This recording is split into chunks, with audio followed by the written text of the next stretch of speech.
South by Southwest Interactive Conference brings together cutting-edge technologies and top-notch reporters and bloggers in the industry to discuss the future of emerging technology.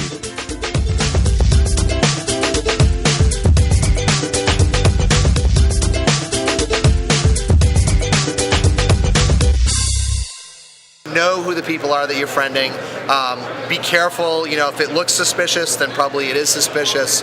And beware of the fact that if there's someone that crops up, maybe a high school friend, validate that they really are a high school friend, because there are people now that are starting to do these social engineering techniques where they pretend that there's someone that you knew, they start to ask you for information, and all of a sudden they've got your mother's maiden name, they know where you live, what high school or elementary school you went to, and all that good stuff. So things like that are common sense, but just be a little bit more aware. A lot of the criminals are now targeting Facebook because I, as an executive or another person at a major corporation, might use the same computer that I'm going to log into for corporate networking, use that same laptop when I get on Facebook. So now somebody that pretends to be my friend can say, hey, upload these pictures of the company party.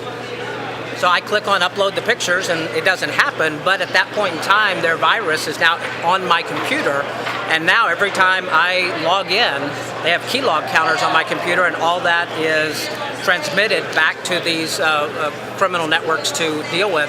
And understand, it's huge. The Mariposa botnet network that just got focused on about a month ago was on 12 million computers in 130 different countries. They literally had access to controlling, and knew every password that had been typed into 12 million computers.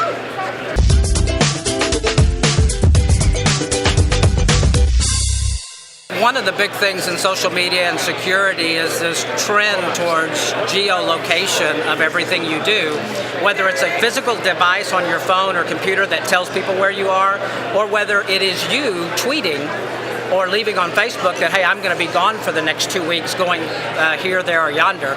Because now criminals are accessing all that information, not to steal your identity, but to steal your stuff, or potentially to bring harm to you or your family, because you are now forecasting for them where you will be and when you will be there. And with that type of forecasted information, they can do a very good planning in order whether to kidnap for ransom, all the way down to backing up and taking your big screen TV.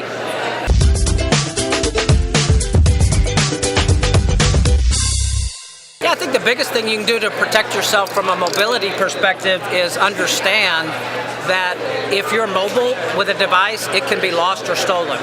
So think about the last time you lost your computer or you lost your phone. All of a sudden you just freak out saying, oh my God, there's all this core stuff on there, how am I going to get it back? Well, understand, all that core stuff is now in the hands of a criminal. So what you really have to do, I believe, is a big thing, is purge a lot of that information very frequently so that you don't have that vulnerability. Or think about the last time you got fired and you're thinking, wow, think of all that stuff I have on my computer that they're about to find out about. You need to have that mentality and not store all that information, because if you're not storing all that information, then even if it gets stolen, then you don't have as big an issue.